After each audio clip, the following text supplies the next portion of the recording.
Dans le match se part de son plus beau maillot blanc à pois rouge ce soir. Le Tour de France est parti aujourd'hui et notre invité y a brillé à de nombreuses reprises. Il a terminé 7 fois meilleur grimpeur du Tour. C'est un record. Richard Virenque est avec nous. Bonsoir Richard. Bonsoir, bonsoir à tous. Comment ça va? Très bien, en pleine forme. Content d'être ici avec vous. On va vivre un beau mois de juillet. On vient de vivre aussi un exploit d'un coureur français dans le Tour de France. Revêtir son premier maillot jaune à 33 ans, Romain Bardet. Non, on démarre un bon mois, on va dire, de sport avec les Jeux Olympiques aussi en France, avec, je le souhaite, beaucoup de médailles pour les Français. Donc tout va bien pour moi. Vous parlez de médailles, Richard. Vous avez une actualité récente puisque vous avez été porteur de la flamme olympique dans le Var entre hier et Toulon le 10 mai dernier. Comment vous avez vécu ce moment? C'est un moment particulier. On sent qu'on fait quelque chose de très particulier. Bon, j'ai eu la chance de faire quand même les Jeux Olympiques à 3 reprises. Athènes, Atlanta et Sydney. J'ai fait 3 Olympiades.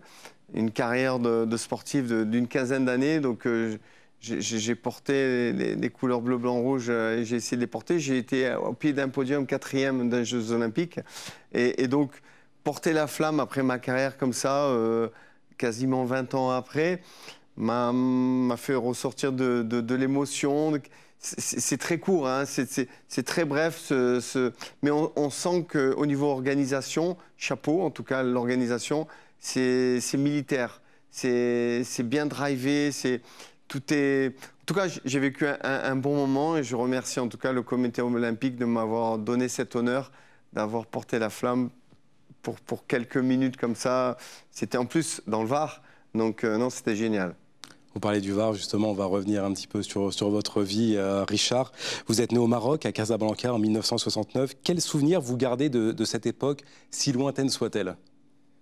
J'ai des souvenirs d'école, de chaleur, des quartiers. Parce que on habitait dans un quartier français qui s'appelait Inseba. Et malheureusement, à l'âge de 10 ans, 12 ans, les Français n'étaient pas trop les bienvenus au Maroc et on a dû partir vite fait. Et on a tout laissé au Maroc comme beaucoup de Français. Et j'ai atterri dans le Var parce que j'avais de la famille dans le Var et j'avais de la famille en Bretagne. Et comme j'avais laissé mon vélo à Casablanca, mon père m'avait promis de m'acheter un vélo de course quand on rentrait, parce qu'on est rentré avec la voiture, avec quelques affaires, mais les affaires qui étaient les plus importantes. Et quand je suis arrivé dans le Var, j'ai pu enfourcher mon vélo de course parce qu'on m'a acheté un vélo de course. Et là, j'ai eu une révélation. Et je me suis mis au vélo avec l'école de cyclisme à 12 ans. Hein, j'ai commencé à 12 ans. À hier, c'est ça? Oui, c'est ça, au vélo sport Hiérois. Et après j'ai grandi à Mandelieu. J'ai été dans des clubs, on va dire dans les Alpes-Maritimes, parce qu'ils étaient plus structurés pour courir. Et après, je me suis envolé. J'ai réussi à aller au bâton de Joinville, faire une sélection au bâton de Joinville et représenter l'armée française. À l'époque, il y avait l'armée. Ça n'existe plus. Et j'ai représenté l'équipe de France militaire. Et partant de là, j'ai réussi à passer encore un élan, passer professionnel tout jeune à 20 ans. Et voilà, et après, l'histoire, vous la connaissez, et voilà, mais ça démarre du Maroc, si on peut revenir un peu en arrière. Et ce qui reste du Maroc, c'est que j'adore la chaleur, j'adore les choses un peu rudes, et c'est peut-être là-bas que j'ai forgé peut-être cette énergie, quoi. En 1987, vous signez une victoire marquante sur le Tour de la région PACA junior. Oui. Si vous voulez, j'étais en junior et j'avais la chance d'avoir la main mise sur l'adversité, mais j'attaquais un peu comme j'ai attaqué dans le Tour de France 20 ans après, c'est-à-dire j'ai attaqué quasiment au départ dans une étape en junior qui faisait 120 km, 130 km avec plusieurs cols, le col Bayard et tout ça, des cols connus, et je faisais tout seul. Comme ça, en chevauché fantastique, hein, donc il n'y avait pas de dopage, il n'y avait rien, hein, c'était Virenque qui naissait, et voilà, donc j'ai pu m'éclore, en tout cas dans le Var. Avant moi, c'était Lucien Aymar qui avait gagné le Tour de France, qui était la référence, en tout cas dans le cyclisme varois, parce que quand vous allez dans le Var pour faire du vélo, on fait du rugby dans le Var, on fait de la voile, mais on ne fait pas de vélo dans le Var. entre guillemets, j'étais un peu le garçon un peu has-been qui se mettait à faire du vélo. Tous mes copains, tous les week-ends, partaient faire autre chose que faire du vélo. Donc je m'étais mis dans une case un peu particulière, mais oui, j'ai gagné cette étape de la région PACA. En tout cas, c'était le Tour des régions, je crois. Et même, j'ai gagné la course à étapes parce qu'il y avait plusieurs étapes. Et oui, on va dire que c'était le début, un début qui me laissait un peu rêveur d'essayer d'arriver à quelque chose je pouvais arriver à quelque chose dans le cyclisme. Vous passez professionnel en 1991 dans l'équipe RMO, il me semble. Quelle ambition vous aviez à cette époque-là, quand vous commencez professionnel? J'avais faim de réussite, j'avais faim de... J'étais tellement content de passer professionnel et de vivre de mon métier, parce que c'était ça, hein, du jour au lendemain. L'année d'avant, j'étais à la SPTT Paris, donc j'avais un contrat de postier. Donc j'avais eu la chance que j'avais une dame qui s'occupait de mon contrat, qui ne me faisait pas trop travailler pour que je puisse m'entraîner. Donc j'étais payé au SMIC, mais bon, c'était difficile. La vie de famille était difficile parce que ça coûtait cher le vélo. Et de suite, quand je suis passé professionnel, ben, les salaires étaient plus conséquents. Mais j'avais faim, soif de victoire. Je connaissais pas le Tour de France, en tout cas. Et je me rappelle, grâce à une personne de mon village, j'ai pu rencontrer Marc Braillon, qui était le directeur le sponsor de l'équipe RMO, et qui m'a donné la chance de passer professionnel. Il a vu en moi quelque chose qui était un peu à part des autres, et je suis passé professionnel dans son équipe. Et les RMO aussi, en même temps, c'était le cyclisme, c'était la boxe avec Chiozzo. Et voilà, donc j'ai démarré comme ça, et j'avais envie, en tout cas, comme on dit, casser la baraque. C'était pas facile de s'imposer dans cette équipe parce que les anciens laissent peu de place, j'ai compris. Exactement. Dans mon équipe, vous imaginez, à l'époque, je tombe avec des coureurs comme Marc Madio, Yvon Madio. C'était des légendes du vélo, Charlie Motet, Eric Caritou, Thierry Claverola. C'était des stars du vélo. Moi, j'arrivais là, et à l'époque, dans le vélo, c'est-à-dire les jeunes n'avaient pas droit à la parole. C'est-à-dire, quand on arrivait à table le soir, on ne devait pas parler. C'est-à-dire que presque on devait leur porter la valise.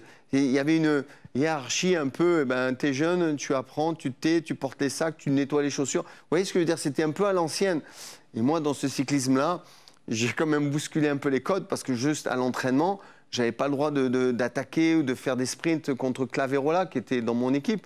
Mais moi, j'avais envie de m'échapper, j'ai envie Donc, il me dit non, non, tu restes derrière. Je reste derrière, moi, j'attaque. Et donc, souvent, je me faisais un peu remonter et crier dessus, parce que je ne respectais pas trop les codes. Mais bon, c'est comme ça que j'ai pu me sortir un peu de tout ça, quoi. Vous participez à votre premier Tour de France en 1992. Oui, c'était pas prévu. Exactement, je remplace un coureur malade. Et 92, eh ben, j'étais encore néo-professionnel. Donc, j'avais jamais participé au Tour. Pour moi, on m'annonce ça une semaine avant le départ du Tour. On me dit, Richard, Jacques Michaud, le directeur sportif de l'équipe m'appelle, me dit, Richard, tu dois faire le Tour, Marc Braillon veut que tu ailles au Tour de France. Je dis, mais écoute, pour moi, ça va être trop dur, je ne vais pas pouvoir le finir. Et comme je suis allé au départ du Tour, donc c'était à San Sébastien, le départ du Tour en Espagne, je me suis dit, bon, comme je ne vais pas finir le Tour, comme je sais que je vais abandonner, ben, je vais tout lâcher d'entrée de jeu. Et vous avez porté le maillot jaune. Et donc, comme un peu Romain Bardet, la deuxième étape, on part de San Sébastien, on arrive à Pau, 250 km d'échappée. Je crois qu'il y avait 7 ou 8 cols au menu, hein, dont le col de Marie-Blanc. Et là, je fais un show à l'aviron, on va dire. Et donc, je prends le maillot jaune, le maillot à pois, le maillot vert. Et là, je suis, grâce à cette entrée dans le Tour, je découvre le Tour, donc la magie du Tour. Et là, je suis devenu plus important que le maire de mon village. Vous voyez, c'est pour vous montrer le cursus. Le jour lendemain, moi, c'était le maire de mon village qui était le plus important à la Londe des Morts. Mais grâce à cette étape, d'un coup, je suis une renommée dans le sport. Voilà, donc voilà, en tout cas, le sport de haut niveau, le cyclisme, ben, grâce à cette étape, les premières étapes dans le Tour de France, j'ai pris le maillot jaune. Oui.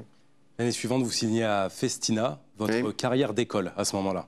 Oui, exactement. Donc l'équipe RMO fait faillite, malheureusement. Donc on se retrouve au chômage à la fin de 92. Et donc là, il faut retrouver une structure. Et il y a une structure qui est en train de se monter avec plusieurs Français et des grosses têtes. Et je me retrouve dans l'équipe Festina avec 45 coureurs, donc avec Sean Kelly dans l'équipe, mais que des renoms. Hein, c'était l'usine. Donc c'est comme si vous jouez au foot et d'un coup vous vous retrouvez au Real de Madrid. Oh, et c'était une super formation. Et donc là, dans cette équipe Festina, j'ai su me sublimer parmi les grands et apporter ma touche parce que dès 94... Oui, dès le début, vous prenez votre premier maillot à pois rouge. Je prends le premier maillot à pois, je gagne une étape du Tour, mais de quelle façon? C'est-à-dire avec plus de 100 km d'échappée, un show incroyable, avec Marco Pantani derrière, avec Indurain, c'était des époques Indurain, Pantani, voilà. Donc, et là... Et vous séduisez le public au passage aussi. Voilà, donc là, je rentre vraiment dans la lumière du cyclisme et de ce que je sais faire, c'est-à-dire c'est le Varrois, avec à l'époque, vous voyez, il n'y avait pas de casque, on était tête nue comme ça, inconscient dans les descentes, et voilà, c'était je partais comme ça à l'assaut sans savoir que j'allais aller jusqu'au bout, mais sans compter trop les efforts, hein, donc, et voilà, donc j'ai pu ravir le premier maillot à pois, et après, derrière, j'ai gravi dans le classement général parce qu'après, j'ai fini 3e du Tour de France 1 an, 2 ans après. 2 ans après, oui. Ouais, mais bon, 1 an avant aussi, je suis 2e derrière Miguel Indurain à 72 heures de Paris. Et c'est là où j'ai eu un déclic dans ma carrière de cycliste, c'est-à-dire en 95, quand je suis à 3 jours de Paris, 2e du Tour de France derrière Miguel Indurain, et que je perds tout dans le contre-la-montre dans les Alpes. Mais j'ai tout perdu, c'est-à-dire du 2e, je passe à 5e du classement général. Et là, j'ai dit, c'est plus possible maintenant. Il faut travailler. Et en fait, le vélo, le contre-la-montre, pour moi, c'était un peu... Le contre-la-montre, je le comparais à l'école. C'est-à-dire, il faut être très concentré, avoir une pratique. Bon, il faut y travailler. Et ça, pour moi, c'était quelque chose que je n'avais pas envie de travailler. Ça me faisait penser à l'école. Et avec cette défaite-là, je me suis promis qu'il fallait que je me mette au travail pour être meilleur dans les contre-la-montre. Et c'est pour ça que derrière, il y a eu un vrai déclic de contre-la-montre et de classement général, parce que je suis passé après 3e du Tour de France, 2e du Tour de France. En 97, vous êtes au sommet. Voilà. 4e maillot à pois d'affilée, c'est une première de l'histoire. Avec une équipe dédiée à l'attaque et avec des coureurs de renom, Laurent Brochard, Pascal Hervé, Didier Rousse, Neil Stephens. C'était l'armada de notre équipe et c'était notre force. Et en fait, on était offensif et on faisait peur un peu à tout le monde. On était aimé par tout le monde parce on était les Français, mais on était une bande de potes qui rigolaient bien. Et il est clair que le Tour 97, j'ai failli être le successeur de Bernard Hinault, hein, parce qu'il ne m'a pas fallu beaucoup pour pouvoir le gagner. On a bien secoué l'armada, on va dire, allemande, qui est Jan Ullrich. Et bon, on finit 2e de ce Tour 98, de ce Tour 97. Quoi. Et puis il y a l'année 98 avec l'affaire Festina. On ne reviendra pas dans les détails de cette affaire, mais c'est une affaire qui vous a marqué. Oui, qui m'a marqué. Et quelque part, quand on regarde le classement du Tour 98, où on va résumer que ce Tour 98 n'aurait pas dû avoir lieu. Et il a été marqué par la victoire de Marco Pantani. On a vu ce qui en est ressorti, hein, donc ce Tour 98 qui était un peu pipoté, hein, parce que quand moi on me met dehors le Tour 98, avec cette affaire Festina, c'est-à-dire on m'a choisi un peu dans tout ça, et c'était très politique, bon passons, mais quand moi, il y a des révélations du Sénat, de l'État, 15 ans après l'affaire Festina, qui sortent des analyses du Tour 98, du départ, et je suis innocenté de ces analyses-là, et qu'il y en a 98 qui sont positifs, dont Pantani, dont Ullrich et tous les autres. Donc je suis le dindon de la farce de l'affaire Festina, mais on me le dit 15 ans après. Donc si vous voulez, c'est un peu dur tout ça aujourd'hui, parce que j'ai porté un peu le fardeau tout seul, et de temps en temps on me le fait encore porter, alors qu'on devrait plus me donner des excuses par rapport à ça, parce que on m'a mis 2 Tours de France off, c'est-à-dire 98 et 2001. Donc, mais bon, c'est comme ça. En tout cas, j'ai trouvé la force et l'énergie de me battre après cette affaire 98, parce que j'ai pas coulé. C'est-à-dire, j'ai réussi. Pourtant, il y a eu un traitement médiatique qui était particulier. Pendant 3 ans, oui, tout à fait. Bien sûr. Et je voulais vous parler de cette marionnette des Guignols de l'info. On a interviewé Philippe Lucas pour le match dans le match, qui nous disait que lui, ça avait boosté un peu sa carrière. Ouais. Comment vous l'avez vécu? Parce qu'ils ont été très durs, très insistants avec vous. Oui, bah, ça a duré 3 ans. Écoutez, je pense que c'est plus ma famille, mes proches à qui ça a été très dur. Parce que je représentais les Guignols et un peu le Guignol de tout ça. Et voilà, donc on m'a mis sur moi, c'est-à-dire je représentais le dopage en général.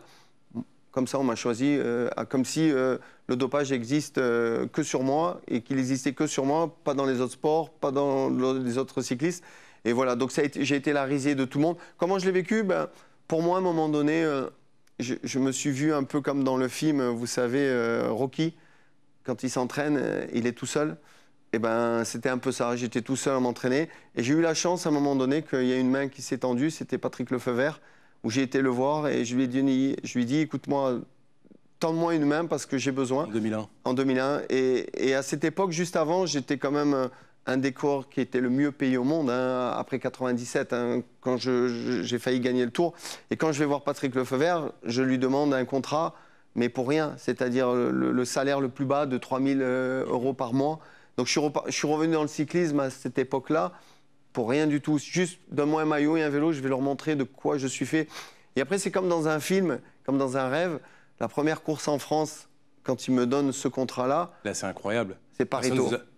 Personne ne vous attend sur ce pari. Vous êtes un homme de montagne, vous n'êtes pas un homme, oui, un homme de plat. Je gagne la course la plus plate au monde, une Coupe du Monde la plus plate au monde, moi le grimpeur, à la risée des sprinteurs. Non, c'est pour vous montrer qu'il y avait pas la haine, mais il y avait la revanche. Et la revanche, pour moi, ça a été un moteur, ça a été quelque chose qui m'a boosté dans ma carrière. Elle représente la revanche, cette victoire pour vous. Elle est trop belle, parce que...